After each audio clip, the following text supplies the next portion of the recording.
अस्सलाम वालेकुम। मैं रमज़ान आप सभी का हार्दिक स्वागत करता हूँ। एक बात आपने अक्सर सुनी होगी, आपका फ़ोन कहाँ था? तो जिसके पास आपने फ़ोन किया वो बोलेगा मेरे बच्चों के पास फ़ोन था। अब सोचिए, बच्चों के पास फ़ोन है और वो क्या कर रहा था? काम कर रहा होगा। लेकिन सवाल ये उठता है कि बच्चों के लिए फ़ोन आखिर क्यों दिया? आज हालात इस तरह के हो रहे हैं साथियों, जो हम सभी को सोचने की सख्त ज़रूरत है।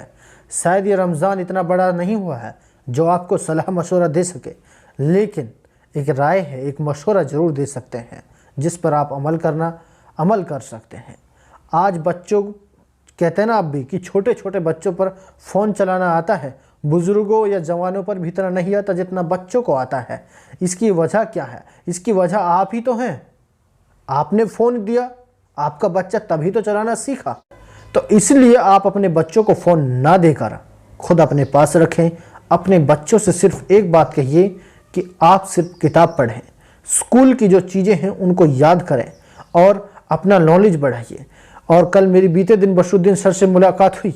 उन्होंने कहा कि बेरोज़गारी और ये चीज़ें, 2 वक्त की रोटी कोई चाहता है तो शिक्षा को हथियार बना ले, क्योंकि शिक्षा से ही ये बेरोज़गारी हट सकती है। जब शिक्षा होगी तो जॉब मिलेगी, नौकरी मिलेगी और ये दिमाग में अच्छे विचार होंगे, अच्छी सोच होगी। और जब हम नेताओं के पीछे पड़े डोलेंगे तो हमें कौन सी शिक्षा की फ़र्क है? हम तो सिर्फ डीजे बज रहा होगा, उसके पीछे नाच रहे होंगे। यही हालत होगी और फिर बेरोज़गारी ही होगी। और क्या होगा? फिर हम नेताओं के आगे गिड़गिड़ाते डोलेंगे कि सर बेरोज़गार हैं हमारे बच्चे, हम क्या करें? बेरोज़गार तो हम खुद अपने आप को बना रहे हैं, जिससे हमें ज़रूरत है कि हम अपने बच्चों को शिक्षा, उनको पढ़ाएं, लिखाएं, अच्छी संगति दें, अच्छे संस्कार दें। आज जिस तरह से देखते हैं कि एक टुकल्ले के ऊपर हम झगड़ा कर बैठते हैं, यहाँ तक कि गोली मार देते हैं, यहाँ तक कि भाई को भाई हम नहीं समझते। तो इस तरीक़ा से यह हालत है। और जब हम खुद इन बातों पर अमल करेंगे, अपने बच्चों को शिक्षा देंगे, संस्कार देंगे, तभी हम आगे बढ़ेंगे। और ये लकम भी हमें सिखानी पड़ेगी। अगर रमज़ान का अपने भाई से झगड़ा हो रहा है तो बच्चों से कह देना चाहिए कि हम भाइयों का मसला है, बेटों का नहीं है। आज हालात इस तरह से हो चुके हैं जो हम कह रहे हैं ना कि भाई भाई का नहीं है, दोस्त दोस्त का नहीं है। इसकी वजह सिर्फ हम हैं, कोई और नहीं है। इसलिए इस अदना रमज़ान को आप समझने की कोशिश कीजिएगा और समझिएगा कि हम क्या हैं। हम से समाज है, समाज हमसे नहीं है। माहौल हमसे है, माहौल से हम नहीं हैं। इसलिए मेरी आप सभी से हाथ जोड़कर विनती है कि आप सब अपने परिवार को एक संतुलन, एक जिस तरह से तस्बीह होती है उनमें जो बीज पूरे होते हैं, इस तरह से जोड़कर अपने परिवार को चलें। एक फूट वाली ज़िंदगी ना दें। दूसरी बात यह है कि अपना बच्चा का माँ बाप खासकर ख्याल रखें कि मेरा बेटा कर क्या रहा है, क्या पढ़ाई कर रहा है या नहीं कर रहा है, और कहाँ है मेरा बेटा। ये सवाल आपके जहन में होने चाहिए। आप इस भाग दौड़ भरी ज़िंदगी में आपके अंदर कोई ख्याल नहीं है कि मैं कहाँ हूँ, खुद का नहीं पता, बच्चों का क्या पता रहेगा। इसलिए अपना खुद का भी ख्याल करते हुए अपने बच्चों का आप अवश्य ख्याल रखें। ये मैं आपसे उम्मीद करता हूँ। और इंशाअल्लाह जब आपका बच्चा पढ़ेगा लिखेगा तो रोज़गार मिलेगा और इंशाअल्लाह तरक्की करेगा। एक बात आप मानते होंगे कि भारतीय जनता पार्टी की सरकार में नौकरी बहुत लगे हैं। अब आपके जहन में ये भी आता होगा कि सरकार ने तो नहीं लगा दिए। ऐसा कुछ नहीं है, बल्कि अपने टैलेंट के, अपने बलबूते पर लगे हैं और उनको एक अवसर मिला है और नौकरी लगे हैं जब उन्होंने पढ़ाई की है।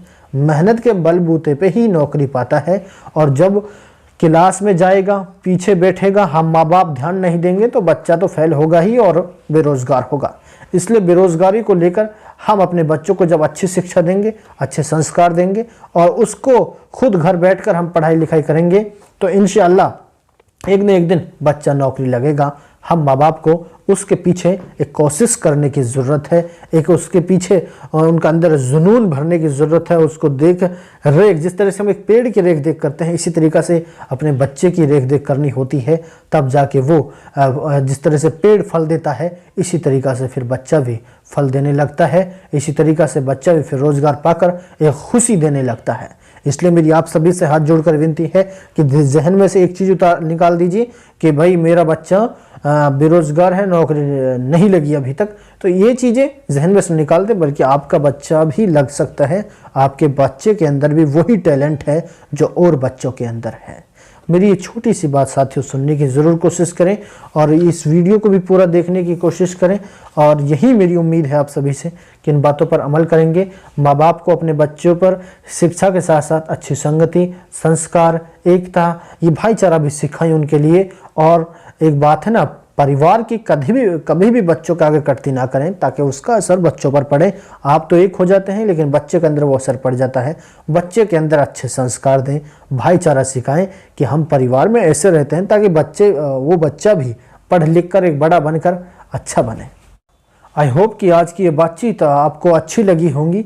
अगर अच्छी लगी है तो हमारे चैनल को सब्सक्राइब, लाइक, शेयर, सब्सक्राइब जरूर करें, माँ बाप तक पहुँच सकें जो अपने बच्चों को पढ़ाना चाह रहे हैं, जो कुछ करना चाह रहे हैं।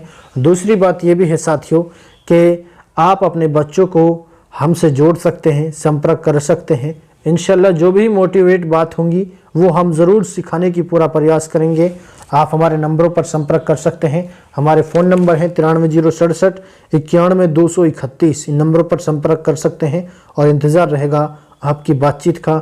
हमें कमेंट में ज़रूर लिख दीजिएगा आप क्या कुछ लिख रहे हैं, ताकि हम भी देख सकें हमारा साथी कितना गौर व फिक्रमंद है।